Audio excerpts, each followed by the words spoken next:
Hello, thank you for joining. We'll just give it a few more minutes. Let some other people join.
Just going to give it another 2 minutes, allow people to join us.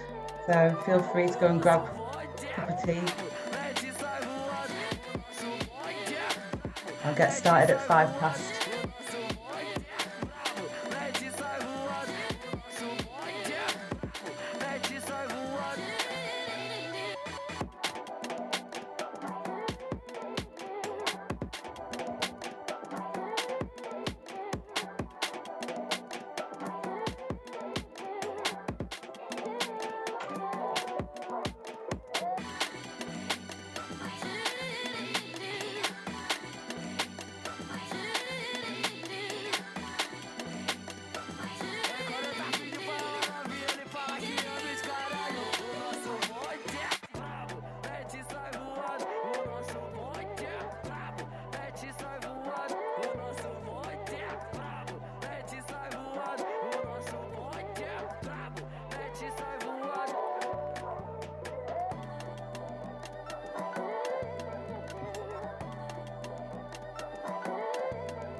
Hello, hello. Thank you for joining.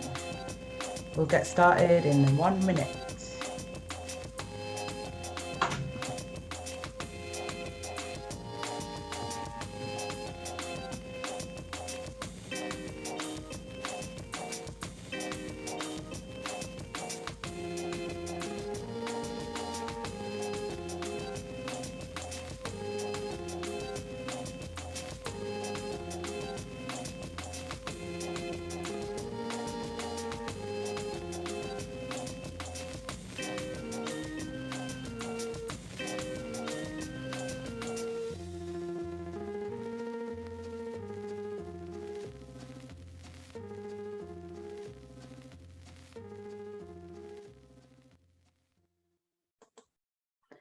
Okay, hello everyone. I'm Keisha Thompson. I'm the Senior Learning Programme Manager at the World Reimagined. Thank you for joining me on the first of 3 sessions that are going to be happening this week, which are part of our Leadership and Teaching programme.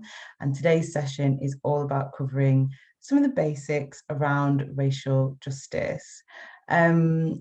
my pronouns are she, her, and for anyone who needs it in terms of like an audio description, I'm a brown woman with braids. I'm in a room that's quite plain in terms of the background. I've got what some would describe as big eyes. I've got some clips in my hair. And yeah, that is me in a description. I'm quite smiley, apparently.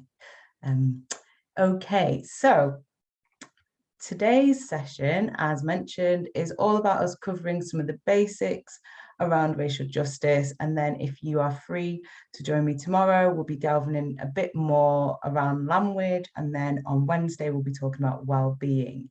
All of these sessions are being recorded, very aware that this is Easter holidays for some teachers.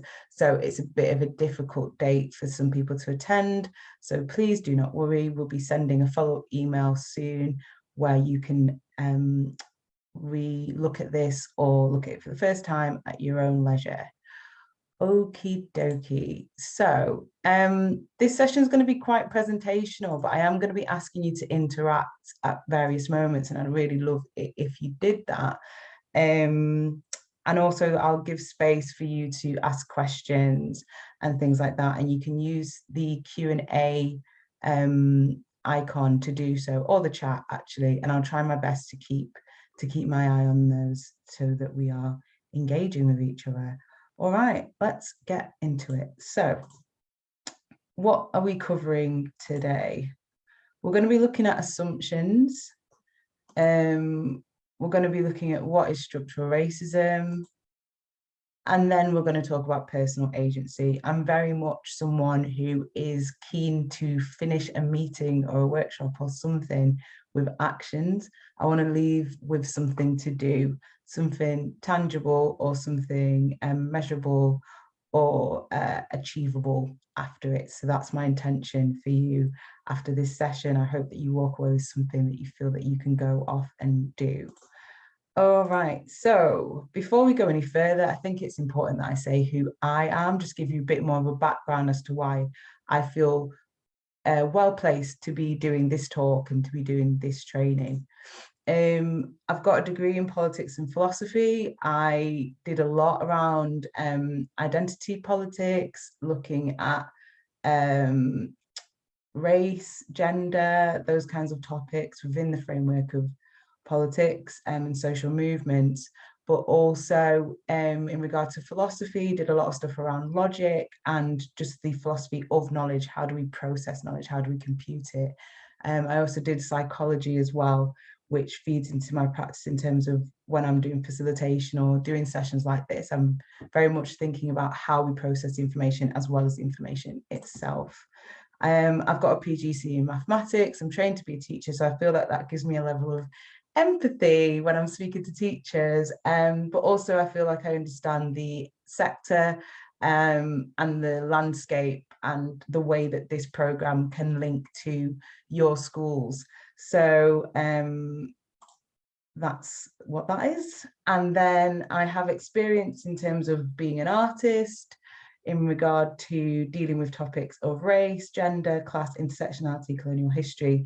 So it's topics that I've confronted in my work, which means that I have the ability to process this information not purely from an academic point of view or from a research point of view, but also I've been creative with this topic, and I'll try to kind of feed that into this as well. I've been asked to devise a program for contact around anti-racism. I did that in 2020, and I've been delivering that program for the past just over a year now, which has been really cool, mostly cultural venues, but other types of organisations as well. And I've trained up a pool of practitioners, facilitators who do that with me and on my behalf. So that's where I'm coming from. But I always like to stress that I'm not an expert. So even though I'm well versed and familiar with this work, I'm not the only person out here doing this, and there'll be people doing similar work to me and saying slightly different things, which is completely fine. But yeah, I will be very clear about where my references are from and where I'm coming from. You understand what my background is. And I hope that what I have to share is useful for you. Okay, so just so we have some context, we are very much talking about the World Reimagined programme today. And we have a thematic arc that we are following. That's what I've been calling it. And it's called the Journey of Discovery. Now, in terms of what the learning program has been doing, we have created some resources that touch on each of these modules. So our primary school resources focus mainly on Mother Africa, but our modules that we've created for secondary learners and above cover all of these topics. So with Mother Africa, we really wanted to make sure that we have an understanding of Black history as not being linked to colonial history purely. Black history, if we're going to talk about Black history, is actually a lot bigger than that. And we need to acknowledge the history of Africa. We need to appreciate it as a continent of variance. It hosts over 40 countries, of which have individual cultures and histories and amazing things to celebrate and icons. So we really want to push that, and we try our best to do so in our resources. And then we get into colonial history. Then we start to think about the reality of being enslaved, a stolen legacy, abolition and emancipation, a complex triangle, echoes in the present.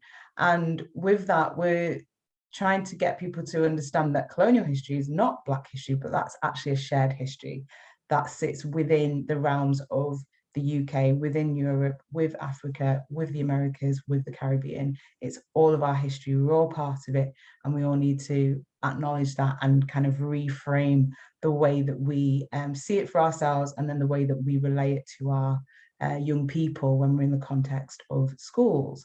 So the next part of the thematic arc is Still We Rise, Expanding Soul and Reimagine the Future. And this is the section that's very progressive, it's very forward thinking, and it's about, okay, we've processed that information now. We can look around and see the remnants of that colonial history in our everyday, but what can we do about it? Where do we want to go next?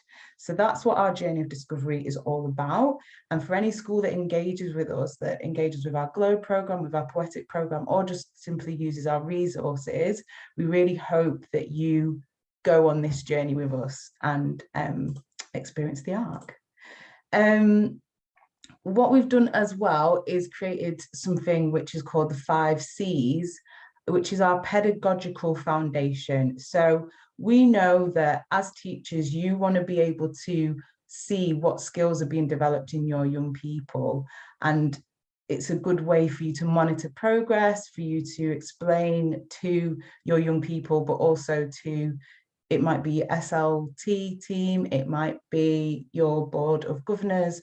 Why are we doing this? What will this develop in our young people? It can't be that we just do this project and engage with these resources and we don't know the impact. So we've developed these 5 C's that we believe explain the skills that your young people and yourself, we hope as well, will develop by engaging. So the first one is compassion. I'm able to put myself in someone else's shoes. Then we have curiosity. I seek knowledge through asking thoughtful questions. Courage. I step bravely into issues that are difficult to understand and hard to discuss. Connection. I can draw threads between history and learn about today's reality. And critical thinking. I use logic to connect the dots, and I'm unafraid of reason and challenge. And after the break, this session is 2 hours and there will be a break in the middle. I'll be making it very clear how these link to Ofsted framework, how they link to the new Welsh curriculum, how they can link to your practice as a teacher, and how they link to an anecdote that I'm going to share where I was working as a teacher in a school in Salford. So I'll make it very, very pragmatic for you. Do not worry. Okay, so before we go any further, I just want to do a little activity with you, a little, not a game, but yeah, just a little thing, a moment of interaction. So as we know, the World Reimagined is this amazing project that is going to be essentially getting people to engage with the idea of racial justice as a shared history through these massive public sculptures that are going to be in 7 cities across the country this summer. And we're really proud that we've been able to work with Keisha, who's designed this globe that we will be seeing around the country. They'll be decorated by very high profile artists, community artists, and then for those of you that have signed up to the Globe programme, by some wonderful school children as well. So yeah, what I want to do now is just ask you to engage with me for a second. I'm going to say a word and I want you to use the chat or raise your hand and I'll allow you to talk. And just tell me what comes into your head. So I'm going to say a word and I want you to just say what pops into your head. So when I say the word globe, what comes into your head? So I've just said the word globe. What popped into your head? Someone's put in the chat, round. Great. Anything else? Did we see anything? Any memories? Someone thought country, someone thought worldly, someone thought everyone. Okay. I, for some reason, think of the first globe that I was introduced to, which was in my back room when I was really small and it was on the dining table. So I've got like a memory. I've got a very vivid image of a globe in my head. Okay. Planet, someone else says, great. Lovely, lovely. So it's very clear that I've said this one word, globe, and we've all come up with different things, right? We've all got different associations with that word. How would someone describe the word globe to someone who didn't know what it meant? If you were teaching a student and you were showing them a globe and you were trying to explain what it is, what would you say?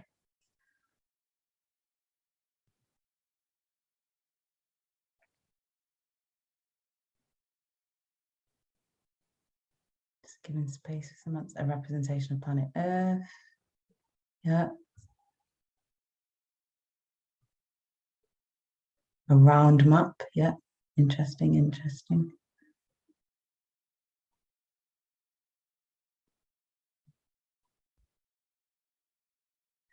Okay, now I want you to think about a model representation of the world, all its countries. Cool. An attempt to represent the land and the waters of our planet. Nice, nice, nice. I like these. Okay, so when we were taught the word globe, do you recall questioning it? Do you recall challenging the person that taught you what that word was?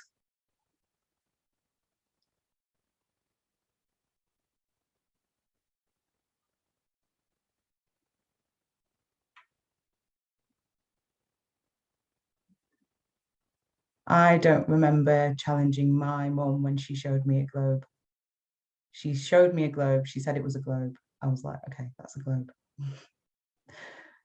Does anyone else have any moments or memories of challenging the person or the experience that gave you that definition, gave you that sense of what a globe is? Or did you just accept it?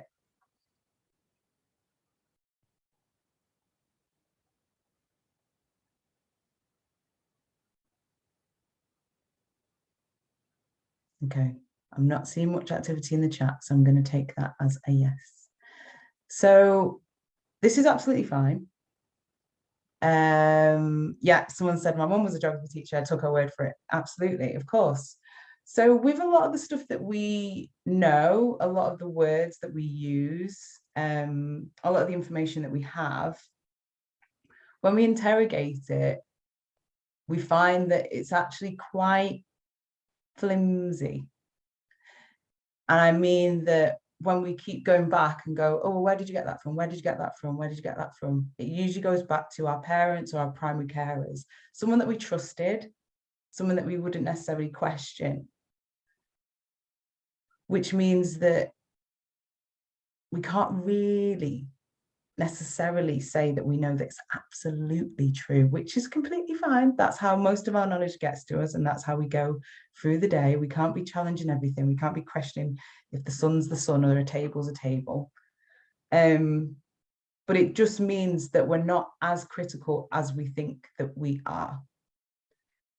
Second point to make is, as we've just seen, I've said the word globe and we've got a whole range of definitions in the chat, different ways that we have come to know this word, different ways that we would describe it.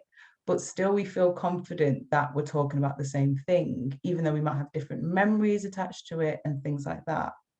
So whenever I'm doing talks about race, whenever I'm doing talks about this topic, I just invite people to engage with that understanding of knowledge, that a lot of the time we're not as critical as we think that we are. And usually we have very different access points or ideas of what it is that we're talking about. So going forward, when I'm talking about anything here or asking you to engage with anything, I'd just like you to feel free and a bit loose with whatever it is that you think that you know, and kind of be open to questioning, be open to turning your judgment into curiosity, or thinking about any facts that you have and wondering how concrete they are or where you might have got them from. Okay. So let's get into it, hey? Throw you in the deep end. What is structural racism? Now, I'd love for you to write down or record a definition for yourself right now. So without us going any further, I just want to give you the opportunity now to just articulate to yourself, okay, what is structural racism? I'll give you 30 seconds.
Okay.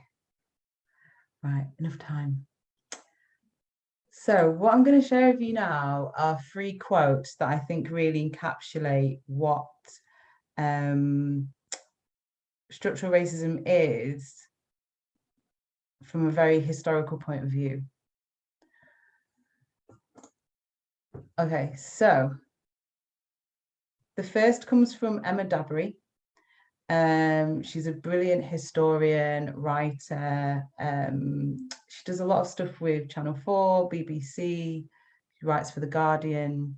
Very amazing woman. If you don't know her, check her out. She's got a book called Don't Touch My Hair. But she's also got a book that she brought out in 2020, which is called What White People Can Do Next. And this is a passage from it. She's Irish. She says, in the history of humankind, white people are babies. You have only existed since 1661.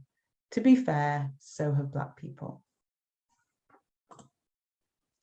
Okay, the next quote comes from Eric Williams. He says, he's a historian as well, and he's the first president of Trinidad and Tobago. He says, slavery was not born of racism, rather racism was the consequence of slavery. And the final quote I've got here is from Robert P. Bard. And this comes from an article which is called The Invention of Whiteness, which can be found on The Guardian. It's a really good article, and it's also a podcast if you prefer to listen to things. So it's really good. And it says, by the 1640 or so, the rough treatment of indentured servants had started to diminish the supply of Europeans willing to work on the sugar and tobacco plantations. And so the colonialists looked increasingly to slavery and the Atlantic-sized loophole that enabled it to keep their fantastically profitable operations supplied with labor. Okay, so that's a lot of information, pretty big information. Essentially, what this means is that we were in a position where we needed more workers, we wanted to make more money. And if you can get free labor, then that's the most profitable thing to do. But in order to do that, you really need to justify who can be enslaved, essentially, who can be justifiably brought onto a plantation and set to work in a way that means they're treated more so as property as opposed to human. So in looking for that definition, in looking for a way to categorize and create space for that, this idea of whiteness was invented. This concept of white supremacy was invented. So if we look from an etymological point of view, it's actually been found that the phrase white supremacy predates the word racism by about 80 years. So that phrase, that concept, precludes racism. And it was all for economic reasons. So it was very much about, we need free labor, who can we get that from? How do we do that? How do we justify that? Very much linked to religion as well. So if you read this full article, The Invention of Whiteness, it goes into it brilliantly.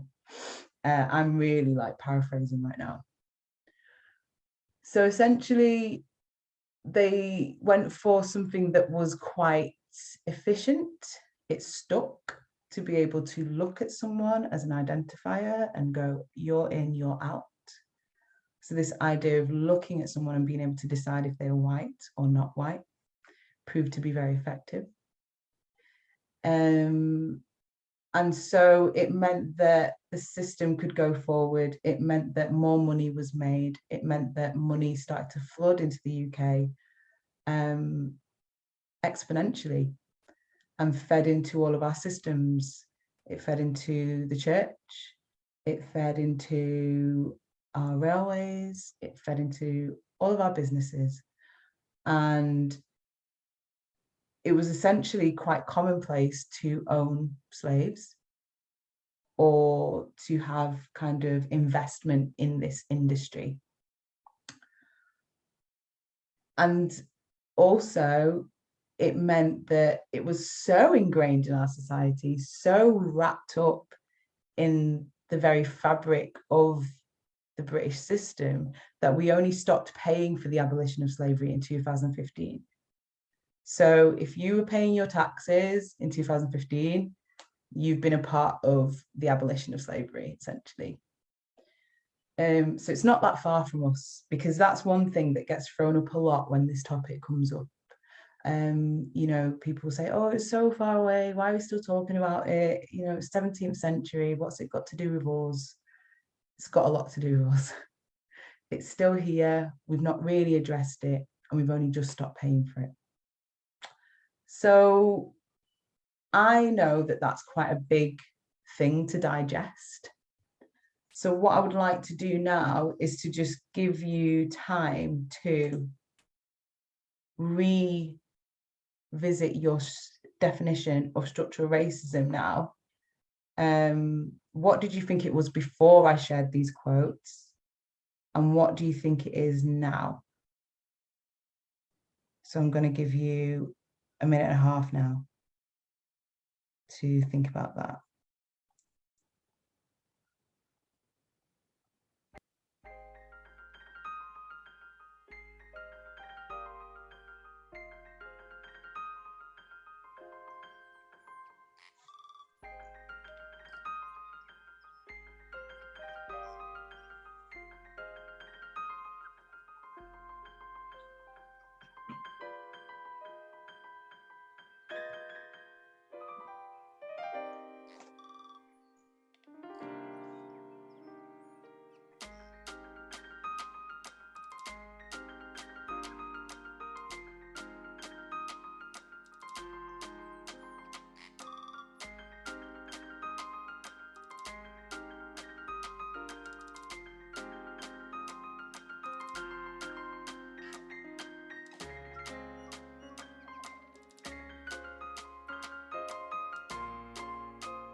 Okay.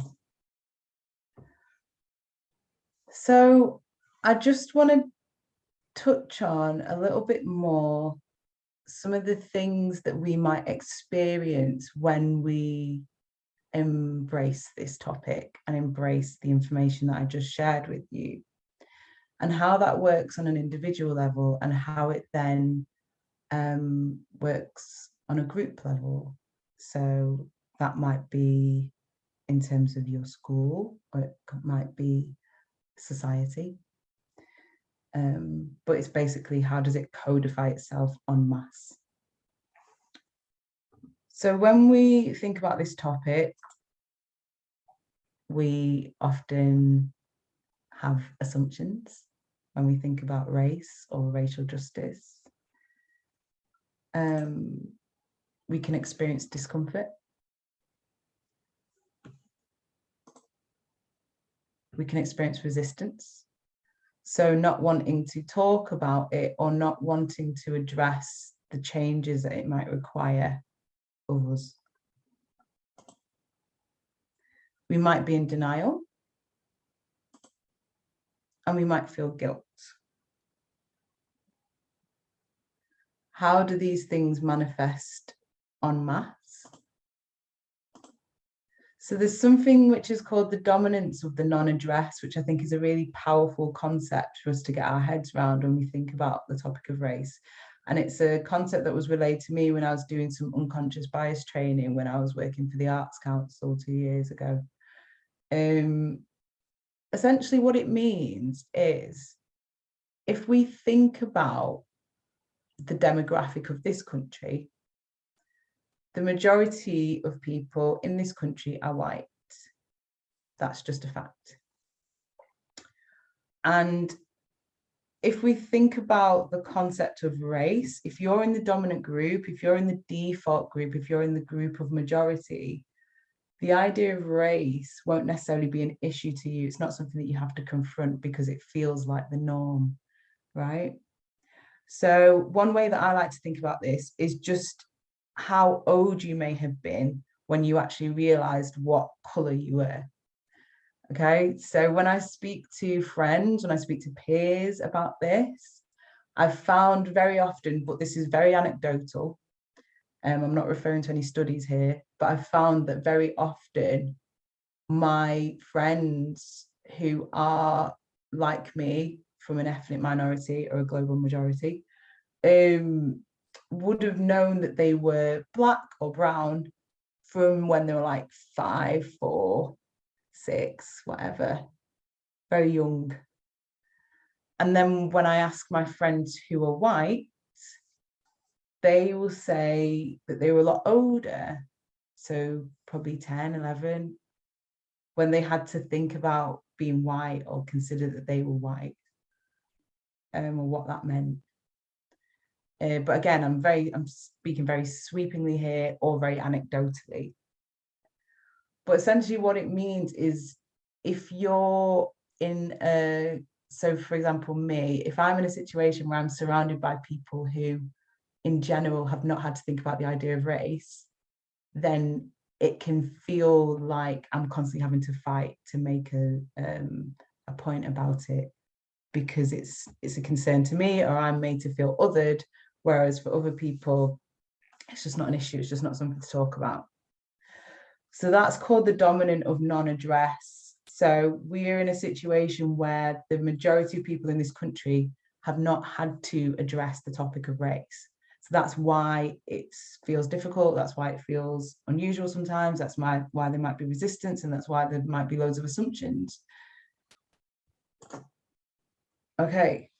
Another thing that we see is something called social, put my teeth in, diffusion.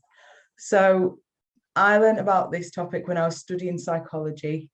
And it essentially is about the way that we spread out our level of responsibility or duty of care to one another, depending on how many people we think are involved. So with an issue of race, we know structural racism, we know that it's a big issue and affects the whole country, the whole world, which then diminishes how much we feel that we can do and we can contribute, right? And it starts to feel quite overwhelming. A good analogy for this is if you are on a street and you see an incident, you might see someone get their bag stolen or something. If there are 10 people on that street, you are less likely as an individual to do something or to feel that you need to intervene. So you'll look around and think, oh, that person's closer, maybe that person saw more, that person looks stronger or faster, or is it me? Should I do something? And that's what will happen. You'll kind of look around and see how many other people could do something before you have to. If there were less people on that street, if it was just you and another person and you saw an incident, you are way more likely to intervene or do something because you feel that burden of responsibility. You realize that it's between you and this other person. You're the only two that have witnessed it, and something needs to be done. So when we think about this topic of racial justice, because we know that it's societal, because we know that it's structural, it can feel like, oh, maybe I don't need to do anything, or this is too big for me, and I'm not qualified, and you kind of shirk the responsibility somewhere else. It's easy to do because it applies to all of us. It then also feels like you don't really need to be a part of it. Structural biases. So as we know, nothing is neutral. Policies get made by people. Everything is arbitrary in the end when you get really down to it. So things that we might say and think that are neutral, even algorithms, they're not. So once we get our head around that, once we know that the things that we try to uphold as kind of holy or give this kind of reverence, once we know that they can be revised and adjusted, like our laws, that we know that they come from people and people are fallible, then change can happen. Then we can keep it moving. A really visual example that I like to think of is, I don't know if you've seen this video where there was a hand dispenser, like a soap dispenser, sorry, for your hands. And I think it was in America. There was a white man and he put his hand underneath it and it worked, and the soap came down, and he's like washed his hands. And then a black man put his hand underneath and it just wasn't working. It didn't work. And they found that the people who tested it, the people who created it, only tested it out on white people. So whatever sensor had been built into this soap dispenser, it knew how to pick up when someone who was white put their hand underneath, but when someone who was brown put their hand underneath, it didn't work. So it was like, you've been biased. You've created something, you've only tested it on a certain demographic, it doesn't work for everyone. Structural bias. Essentially, even now the soap dispenser is racist. Okay. So that's just a good example of how that works. And then the last one, the way that we can respond as individuals, is with tokenism. So we can perform what we think looks like progress and change, but it's not really. And I think this one is very much linked to like guilt en masse. So 2 years ago, with the resurgence of Black Lives Matter, with the situation around George Floyd, we saw a lot of businesses going on Instagram and doing the Black Square thing, or going on Twitter and saying, we're anti-racist. And they didn't really know what they were on about. And if we now go back to those organisations, I'm not sure how much they've actually done to change anything. Have they changed their recruitment policies? Have they changed their diversity and equality action plan? I'm not sure. And if they have, has that actually turned into any action? So it's very easy to perform racial justice and say, oh yes, we're against it. We absolutely are. But what are you actually doing? And if you're not doing anything, if what you're doing has no impact, if it holds up the status quo, then it's tokenism. Okay, so I've got a lovely little quote here from Audre Lorde, who is fabulous. She has loads of books that are all amazing, but this one's from Sister Outsider. And she says, I have no creative use for your guilt. No, she says, I have no creative use for guilt, yours or my own. Guilt is only another way of avoiding informed action, of buying time out of pressing need to make clear choices. And as I said at the top of this session, I'm all about action, and I'm really going to be delving in the second half of this into how we can leave with something that we feel is manageable and achievable. How can we leave this session feeling like there's something that we can do to move forward as leaders in our schools, in our communities, in regard to addressing the concept of racial justice. So I just want us to have a bit of time to reflect now. I want to give you about 5 minutes to just think about everything that I've just said, because I feel like I've said a lot. You might have questions, you might think of a story or a moment, something happened. Yeah, so I really want to just give 5 minutes for that, and then give space for anyone who wants to ask any questions or share anything, and then we'll go on a break. So I hope that sounds okay. And your 5 minutes starts now.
Yeah, thank you for sharing that, Anna.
Okay, so if you want to be wrapping up now, coming to the end of what it is that you're writing or recording or thinking.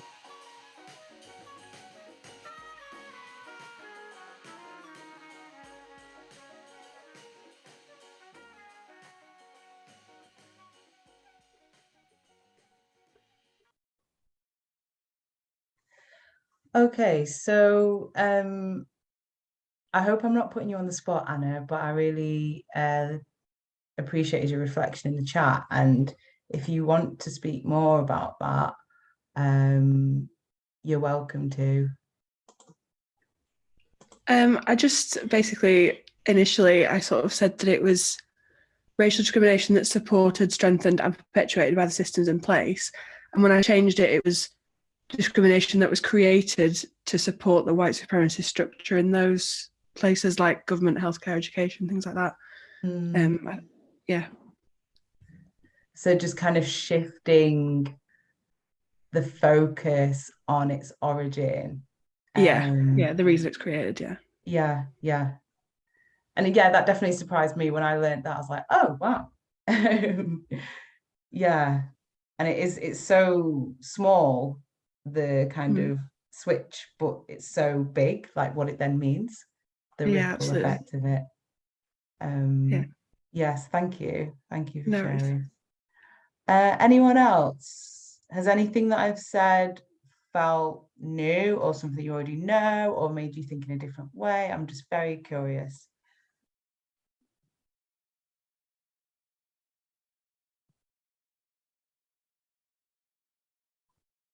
You can use the chat or you can just unmute and talk.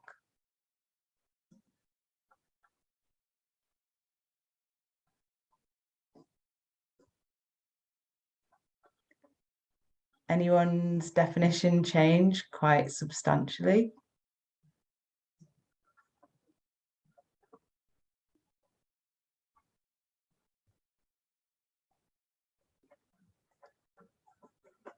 Oh, there's a lot of social diffusion going on in here.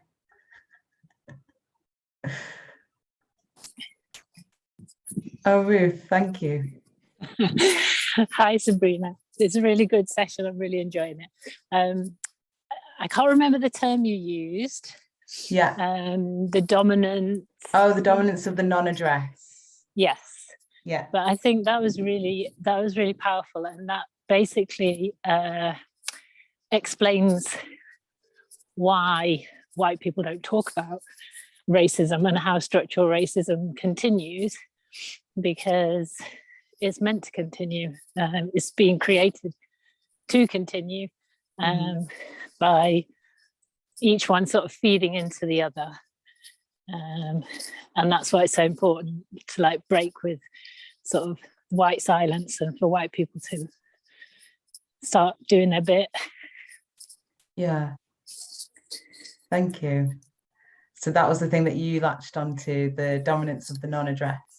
Yeah, I like the different terms that you used to explain all the different elements of that. Hadn't heard most of those before. Yeah. They're easy to relate to other kind of things that I knew, but I hadn't heard those specific terms before. So that was good. You're very welcome. I'm glad. Yeah, I'm very much someone that likes theories and examples. And I think it kind of allows for that level of abstraction, for you to just go, oh, here's an example. That makes a lot of sense to me, but I also feel like I can apply it to myself. Yeah. Yeah. So it's a and nice way. Sorry, go on. The other powerful point, which I use quite often as well, is this idea of asking people how old they think they were when they first realized how they were racialized. Because I think that is so powerful for people to hear. Yeah. Because for some people, it literally might have been last week. Yeah. It might have been a lot older than 10 or 11. Yeah. So yeah, that's another great point. Absolutely.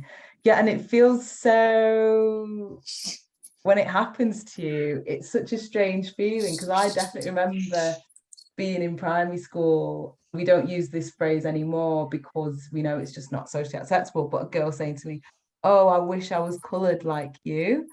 And I was like, what? I was like, what are you talking about? And she was like, I wish I had like colour like you. And I was like, but you're not see-through. I was like, you're not transparent. I was like, what do you mean? I was just so confused. I was like, what's she on about? And that was when I had to like go off and trying to figure out what she's talking about. Yeah, it's crazy.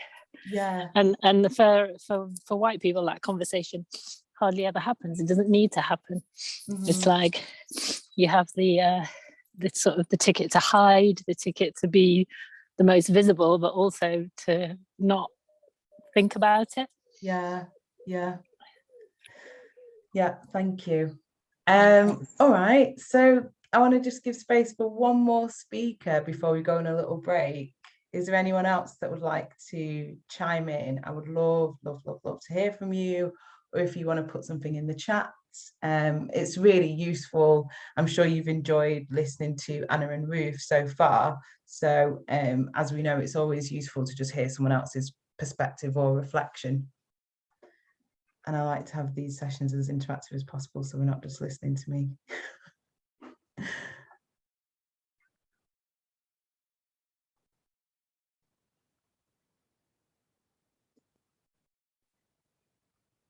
Anyone else feeling brave?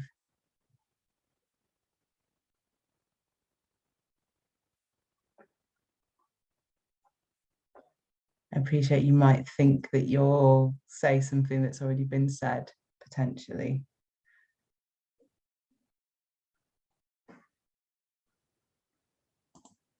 Any questions about anything that I said?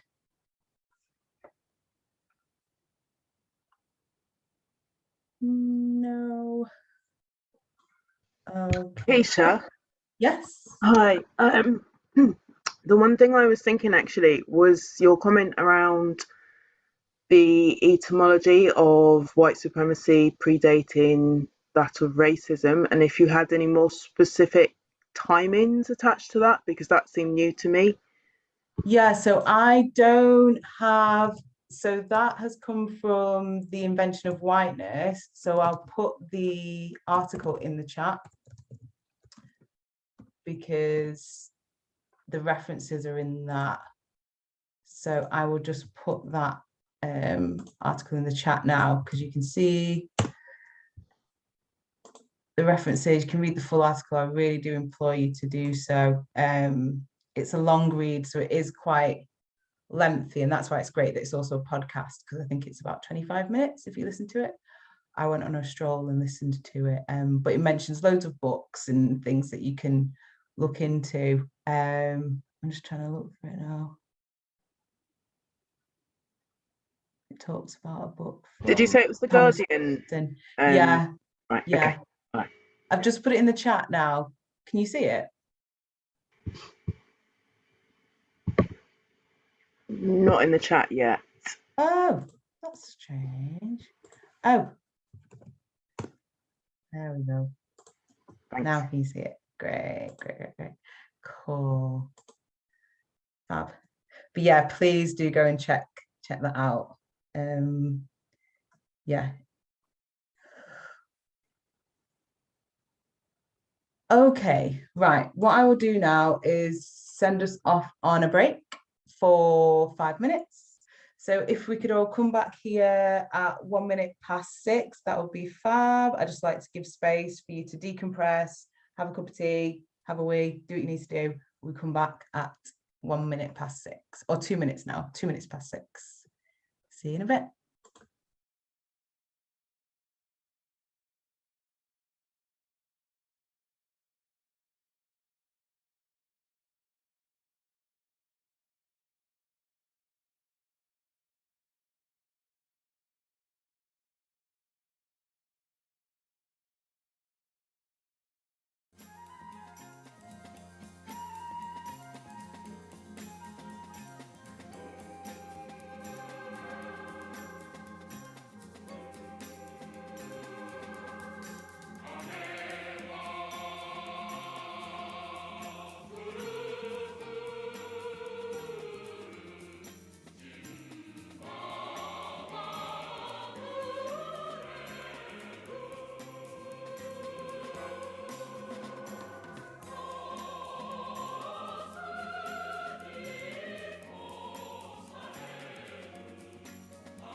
Okay, hello again. I hope you have rejoined me. That's my timer going off, making sure I'm nice and prompt.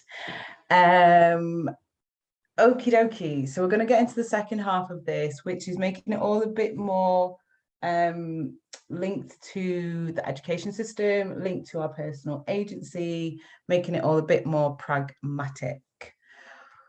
Right, so we're in a very exciting time at the moment in terms of the way that our curriculums are being looked at, the way that we are being asked to look at this topic within schools.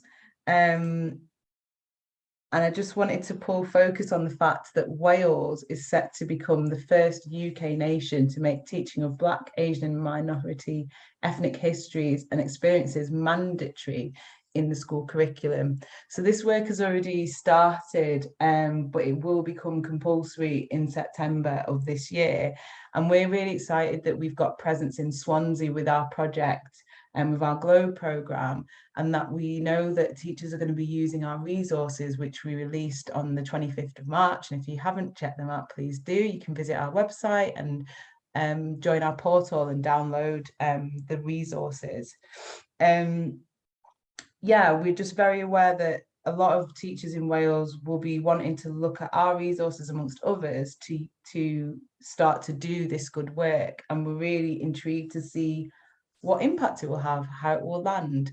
But also it's just really exciting to see that Wales is doing that. And we really hope that they will set a precedent for us to follow.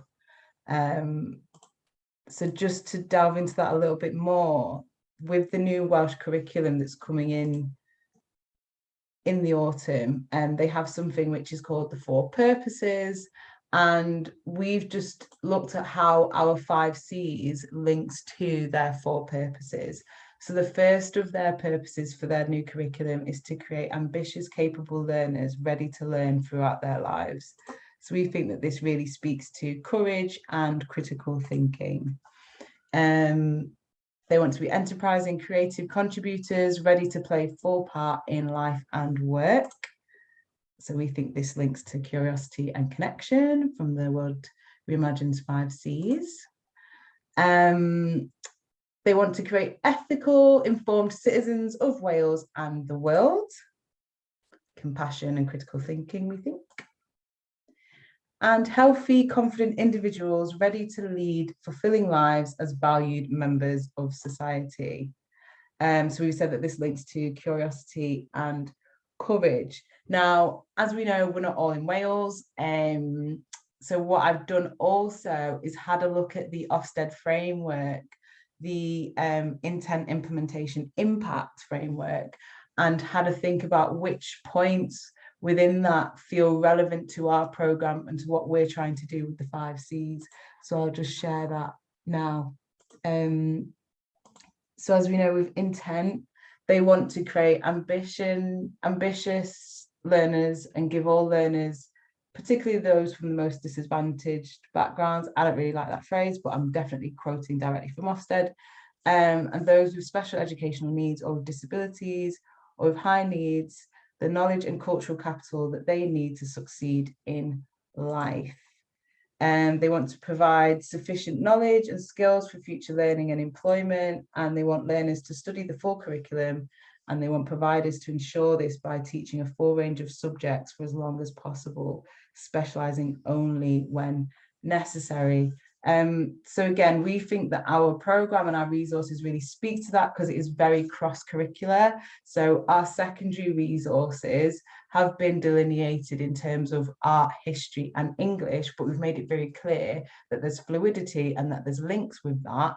And also we have made some more resources with our GE, with our partners GE, which speak to maths and science. So we've tried our best to show how this topic of racial justice is actually quite ubiquitous and pervasive. But obviously, when we're in a school setting, we do still need to be able to show how it links to the individual subjects and individual learning objectives and all of that kind of stuff. So we really hope that you have a sense of the way that this programme can do both of those things, that it can be quite specific to a subject, but also shows how it can step outside of that and show the links and how it sits within the wider world as well. Okay, so where's my mouse gone? There it is.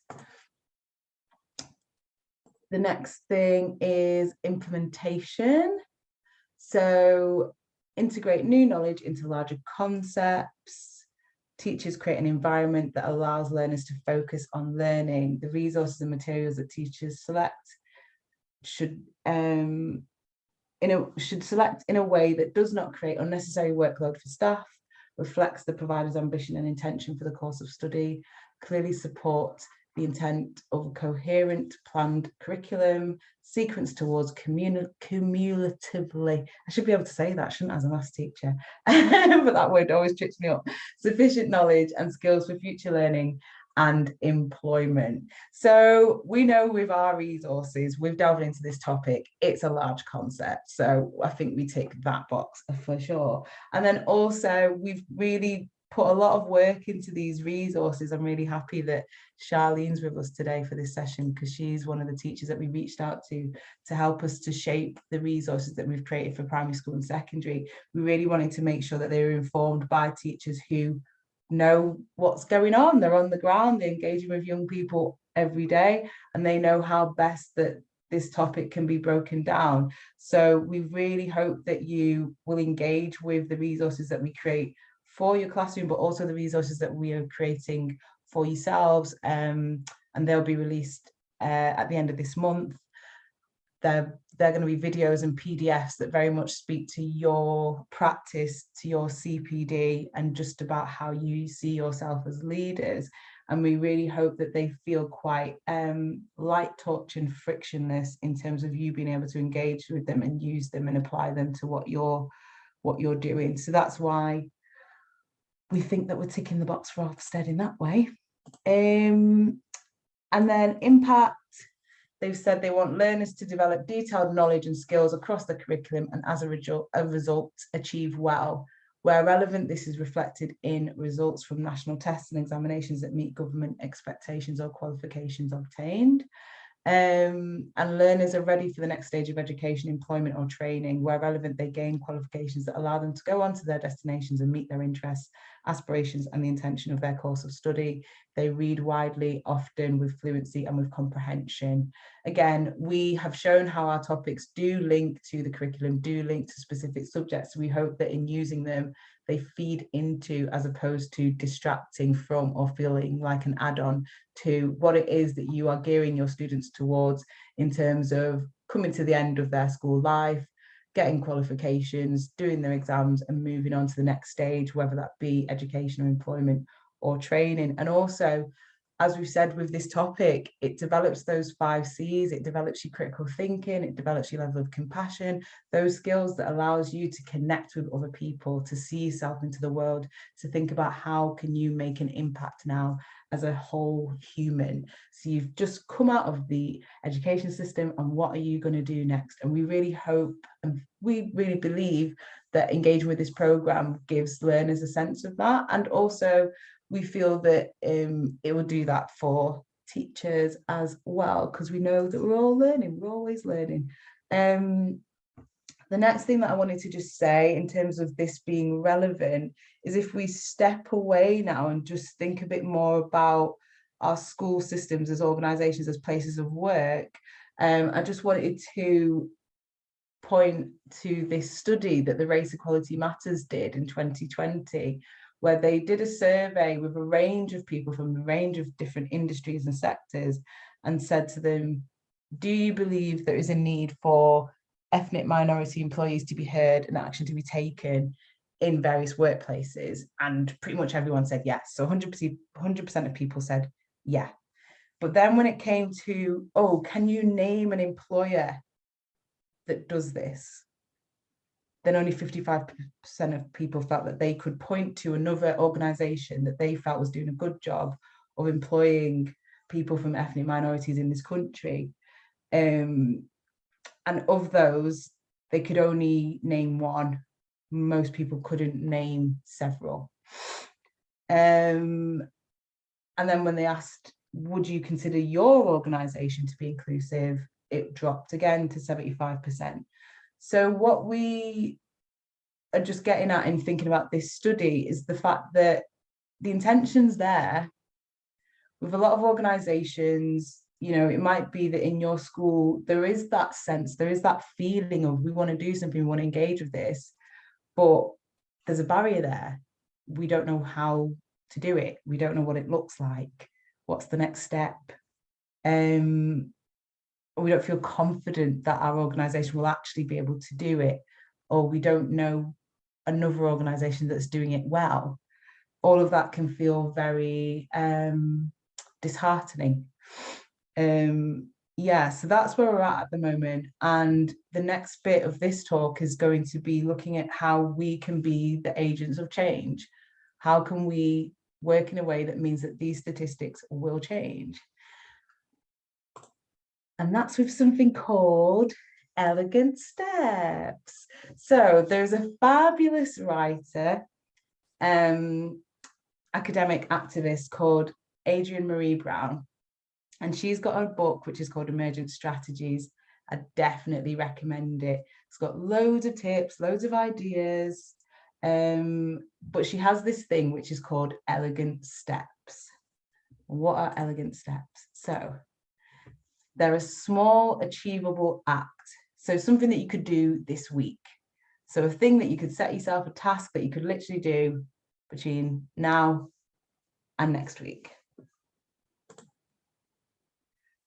Oh, sorry, that's residual from another presentation. So it needs to be classy, it needs to be sassy, and a little bit badassy. So you need to challenge yourself. It needs to feel good. So that's what the elegant bit is about. It needs to feel like something that has significant status, but it needs to be something that you feel that makes you feel good and that it challenges you. So that's what that's about. I've put dancing your discomfort. So I'm just going to share a little anecdote now, which I think gives an example of various things, but it's got a very clear example of an elegant step in it. So a few years ago, when I was training in Salford, it's probably about 7 years ago now, I was looking at my scheme of work and saw that I had to teach population pyramids to my year 9s.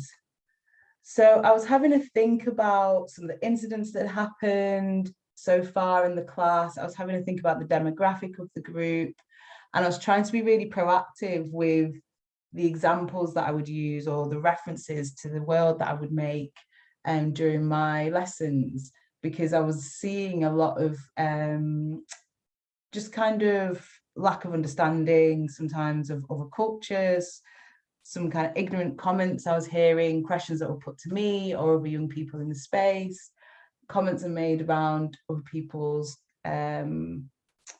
cultures essentially. So I was thinking, right, what can I do? What can I do within the context of my world and my lessons to kind of address this? So I, in this particular subject, with this particular topic, decided to pick countries that were not European. So I was like, okay, I'm going to do population pyramids, but all of the countries that we're looking at, they're not going to be European. So I picked Mexico, I picked China, and I picked Rwanda, because I was like, all of those countries have got really interesting histories. Things have happened in those countries that's had an effect on their populations.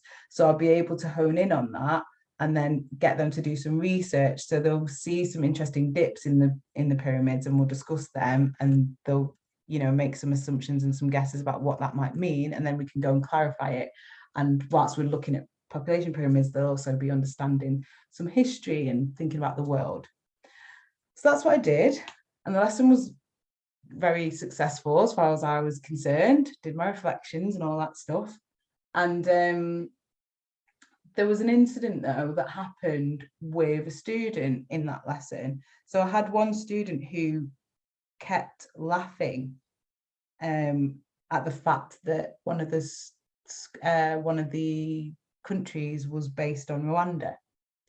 So every time I said Rwanda, he laughed, he made a comment. and he was laughing at the table that had to work with that population pyramid. So I just said to him, oh, you know, stay behind, we're going to have a little chat.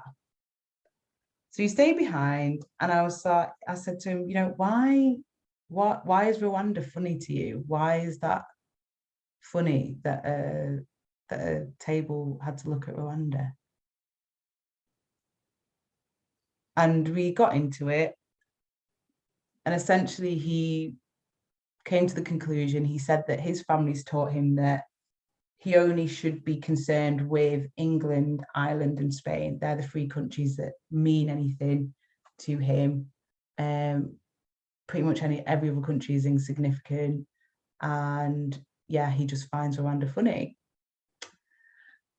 So I said, right, well, what I'd like you to do is go home today, look at every item in your house, look at where your clothes are from, look where your food's from, look where your furniture's from. Just have a look and see if all of those items come from England, Ireland, or Spain. And if they don't, if there's an item in your house that comes from somewhere else, then you are not allowed to come back in this classroom and laugh at Rwanda. But if you find that every single item in your house comes specifically from England, Ireland, and Spain, cool, come back, you can laugh at Rwanda all you like.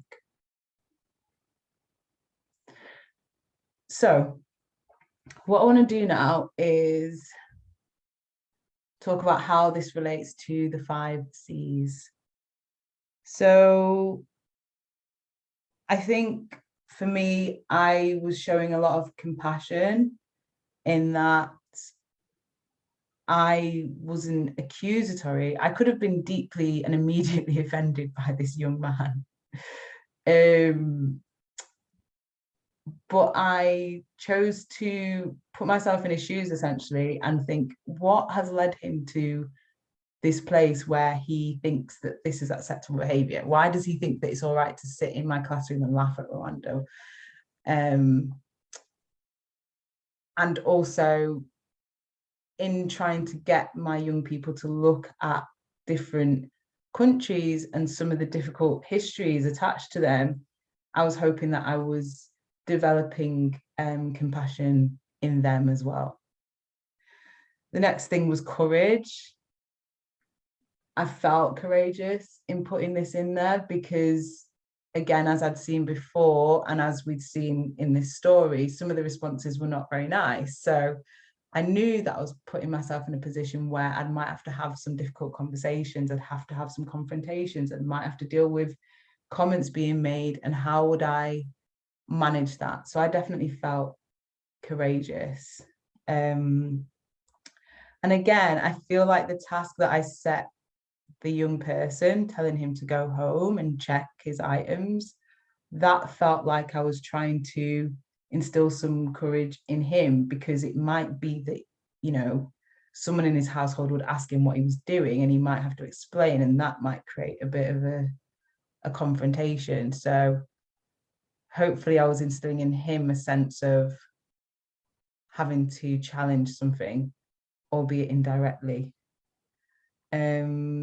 Connection, again, I think that's quite clear. I was showing how we're connected to the wider world, how we're connected to each other.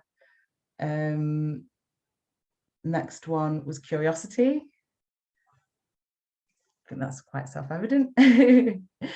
I know I was curious as opposed to being judgmental. I was very curious about this young man's experience. Why was he thinking like this? And then I was asking him to be curious. I was like, please just go home and just have a check, just have a think, just think about the things that you're saying and think about how that's actually like, is that true?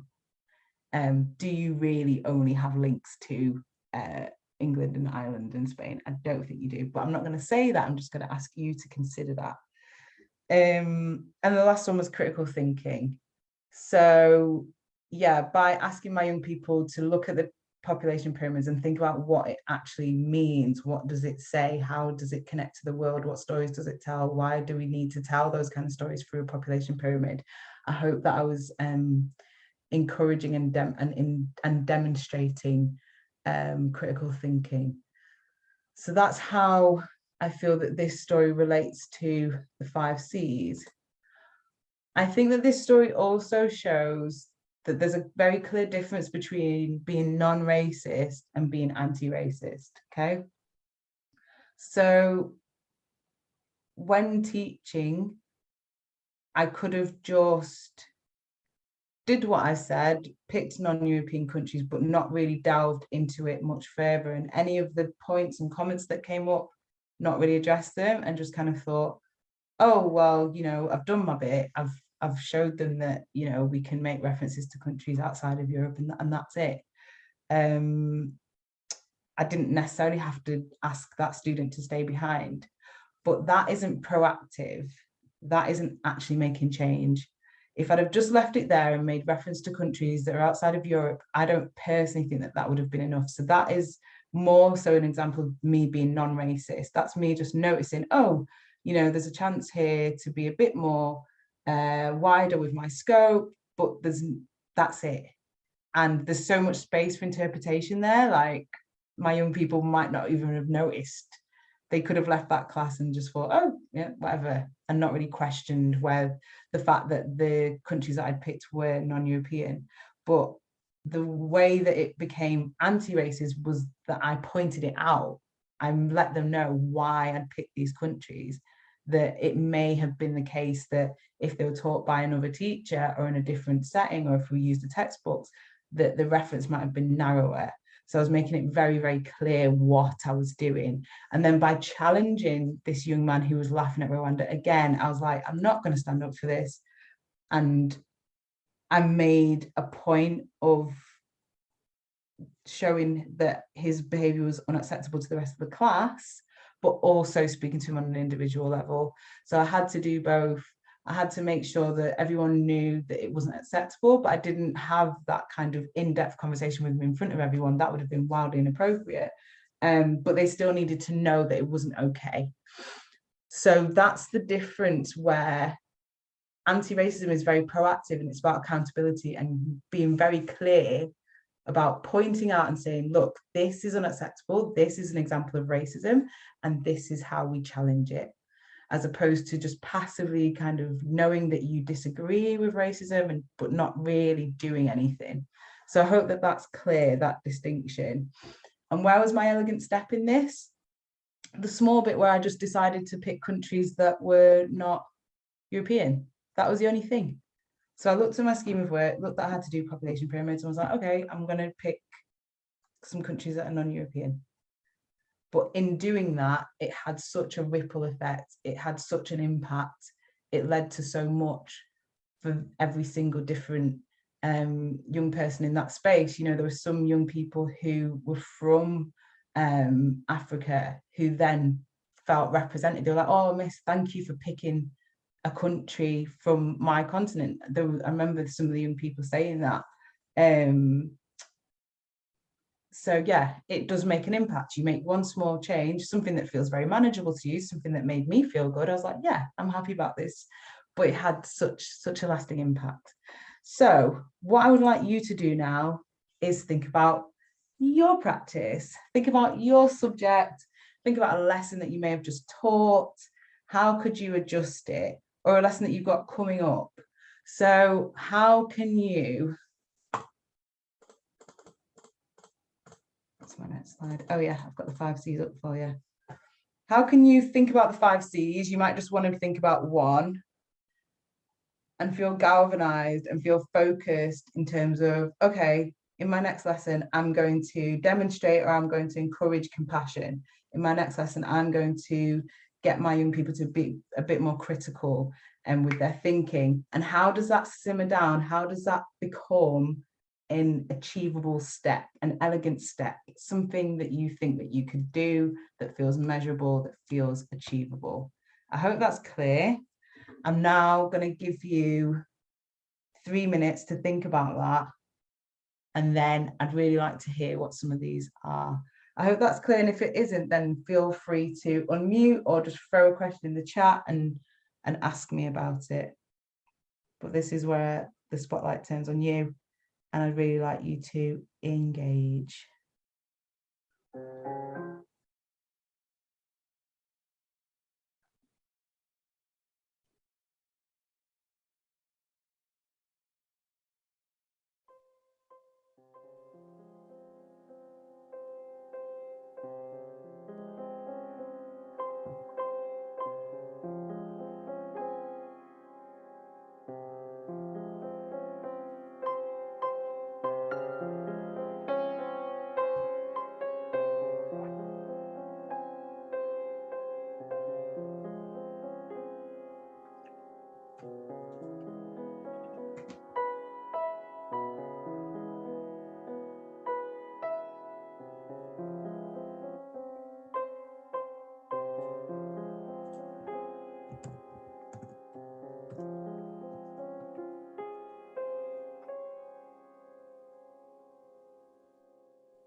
Okay. So I'd love to hear from all of you really, but whoever would like to volunteer to share what their elegant step is, I would love to hear from you. Or maybe you want to bash it out, you want to flesh it out, you're feeling a bit unsure and you want to ask a question. Now's the time, we're all in the same place. Let's use this space effectively. Yeah, so is there anyone who feels like they've got a really clear, elegant step in mind, something that they think that they can do in the next week or 2 weeks that speaks to this work? You can use the chat or you can unmute.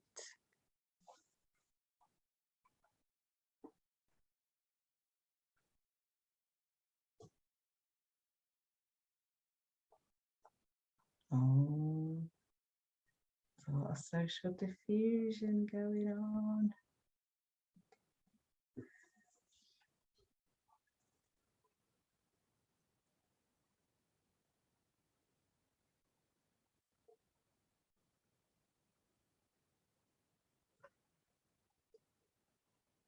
Anyone at all want to share your elegant step?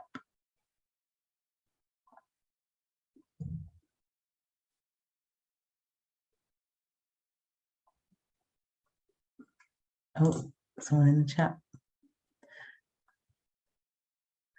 So children in the background, no worries. So use the chat, that's cool. Thank you, Emma. So we're looking at how this work can guide our education program. Yeah, absolutely. So could you simmer that down to an act? It might be that you simply want to download the resources and use a lesson in next term. Is that what you're thinking? Or yeah, how would you? We've started addressing how Tudor history is taught in the museum. Cool, cool. And when you say you started addressing, like, what does that look like? So I know I'm being really picky here, but that's what the elegant step is all about. It's about how can you really like break it down and make it just a really simple, oh, we'll do this, or I'm going to read this book, or I'm going to do this very small, tangible thing. For exploring spices and their origins. Nice, nice, nice, nice. Cool. And what age group are you working with on that?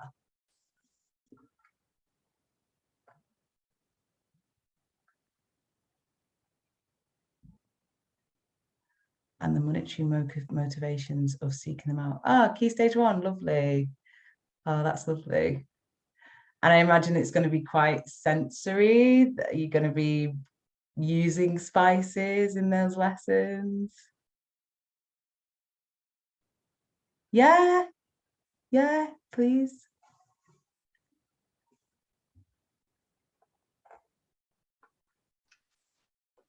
Oh, can you hear me if I talk? Yeah, we can hear you. Hi. So we did a trial earlier in the year where we're kind of looking at how objects are interpreted and the stories that they can tell. And we were working with children to kind of explore where the spices that were important in the Tudor times came from and how it was a motivation and the beginnings of colonialism and kind of exploring that. But I think for us, the World Reimagined project kind of makes us reassess what we're actually teaching and what we are repeating or embedding into the stories that we're sharing. Yeah. We went through the resources last week and there's so many of them that we can teach from the museum and use the objects there, but also how it gives us a different view of the objects that we have as well. So yeah, really excited to get going and to keep exploring what we can do. But the point earlier that you made about the white supremacy predating racism and how we tell those stories is just fantastic. So thank you. No worries, thank you. That sounds great. Yeah, I love doing stuff with primary school. Even though I'm trained to do secondary, as an artist, I go into primary schools quite a lot, and they're just so, yeah, I love the way that you can just stand in front of them and go, And they're in. Not even said anything, they're ready, like, oh my goodness, what's about to happen? As we know with teenagers, it can be a different engagement. Anyone else want to jump in and share, or share that you don't know yet, that you feel like you can't come up with an elegant step and we can help you? Any questions? Chat, what's being said? I will be showing Shakespeare clips with diverse casts. Brilliant. For Key Stage 3 and Key Stage 4. Wonderful. Thank you, Anna. That's very clear. That's great. Anyone else? Oh, yes, Ruth. I'm not teaching currently at the moment, but I am involved in education. And one of the things that I've been doing this week is suggesting better ways or different ways that people could think about teaching to do with Ramadan and Islam, just by offering a selection of images that are not the first ones you find when you look on Google. So that we have images of women who haven't got a hijab on, who are not brown, men without beards, and so it just shows difference and diversity within, that's and great. That's great. That's so powerful, because it challenges all assumptions and gives them that critical thinking, the curiosity, and also the another thing that I used to do a lot when I was teaching was blow the minds of quite a lot of children, because here in Leicester, if you've got a school where the children are predominantly Asian, they automatically think everybody white is a Christian. Right. And they're also quite confused by the fact that you can have like biracial families or biracial children, and just putting those little things into lessons can just be a challenge. And absolutely, and it's just the power of an image, isn't it? But you just subtly do that and then it starts a conversation, so you don't have to, that it will come up without you having to lead it or direct it or be too on the nose with it. But that's really great. My dad is Jamaican and Muslim, so I've had to navigate that conversation for a while. When I was younger, I was asked all kinds of odd things like, am I half Muslim? And I was like, what? Because I used to go to mosque and church. My parents were really quite great in letting me experience both cultures and religions and stuff, but I had to explain to people that you can't like religion isn't in your DNA, so I can't be like half Muslim. But children not biologically Muslim. But children also don't realize that you can change religion. Because they're so they're born into a religion and they think that that's it, so they get quite surprised if you tell them that about conversion, that is something about your identity that you can change. Some things are fixed, but some things are not. Great. Okay, so I wanted to give space to this project, which is an example of how I imagine that this would have started with one elegant step and then it just grew and grew and grew. And it's a really great project that we signpost in some of our resources. And I just wanted to share it with you now. So it's called the Halo Project, the Halo Collective. And it's all about just education around Black hair and campaigning and activism, because what a lot of people have found who are from ethnic minorities is that they will be judged or have certain comments made about them, or they might even be dismissed or excluded from school because they're wearing their hair in a way that is culturally appropriate or speaks to the way that their hair naturally forms, but they're being told that it's a problem, that it's problematic. I remember my cousin telling me she is mixed race like me and she's ginger. So she has really thick, curly ginger hair. and her school, she's a bit older than me, so she was in primary school like late 80s, sorry, and she just said that her school just didn't get it. They were just like, you need to tame your hair, it's ridiculous, and all this kind of stuff, and she was just constantly made to feel like a problem, and it was just a really big thing. And we know that this is still happening today in schools, and this campaign is about pushing back against that and supporting that, and it's called the Halo Collective. So it says, why do we exist? Hair discrimination remains a source of racial injustice with serious consequences for Black people in the UK. Despite hair being a protected racial characteristic, under the law, there is a widely held belief that Black hairstyles are not suited for formal settings, or may be unhygienic, messy, or disruptive, or unkempt. These ideas strike at the freedom and dignity of Black people and serve no purpose other than to instill shame in us about our Blackness. No one should have to change their natural protective hairstyle in order to thrive. Together, we ensure that all Black people can learn, work, and live free from hair discrimination. So it says here 50% of Black students experience name calling or uncomfortable questioning about their hair at school. 1 in 4 Black adults have a negative experience at school in relation to their hair texture. 46% of parents say their children's school policy has penalised Afro hair. 1 in 5 women feel societal pressure to straighten their hair for work. So we're thinking about students and employees here. But yeah, so this is a great website. There are loads of case studies on there. There's ways for you to sign up and get a sense of how you can be a part of the movement. But what I love is that there's very clear ways that you can engage with this that feels like an elegant step, right? So it could be that you just go on the website. That's an elegant step. It could be that next time that you see a student who has Afro-Caribbean heritage maybe coming to school and they've got a hairstyle that you would consider to be maybe unusual to you, that you might question that in yourself and wonder what that is. And as opposed to it being a judgment thing, it could be a curiosity thing. So as I was saying, you could just ask them about their hair or compliment them. Yeah, so I hope that's been interesting to you. I hope that you check out their website. I'm going to put it in the chat as well.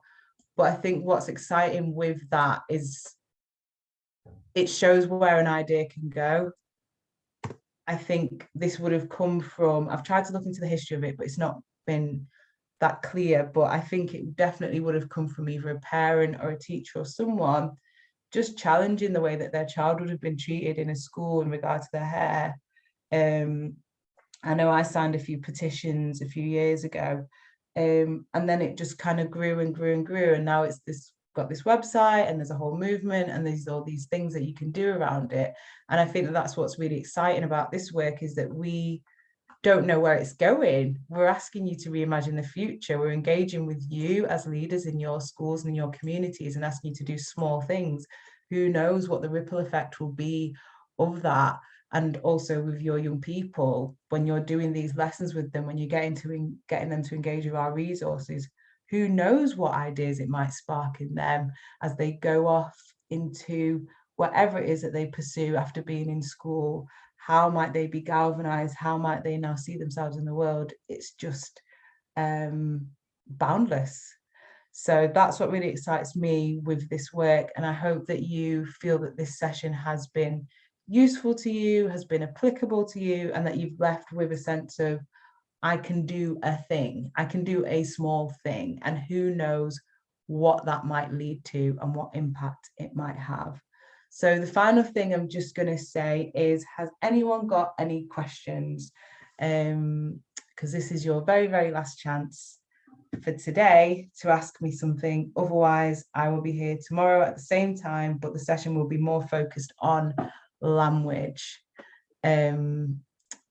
as a barrier, things that we might think about that can be useful, certain phrases that could just do with some demystifying. So that's what tomorrow is going to be all about. But I'm just going to give space now for any questions. You can use the chat or unmute.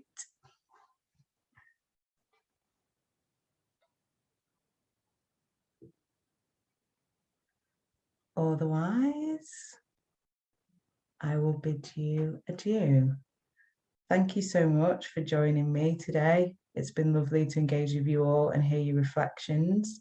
It's very affirming. I really do enjoy doing this work, but as we know, with every single instance and with every single group of people, it will be different. So I really need to make sure that I put the work in to make sure that it feels relevant to you, and that I've communicated the ideas in a way that feels clear. So I really hope that that's come across for you. And if there's nothing more to say, if everyone is feeling completely done in from the day, it's been a long day for me, started off in London. It's Keisha, by the way, so you would have been communicating with Sabrina, who's my learning officer, but I'm Keisha. Well, thank you, Ruth. Thank you so much for your contributions today. And yeah, I will see you all maybe tomorrow or Wednesday. Thank you. Thank you for your lovely comments in the chat. See you all later. Bye.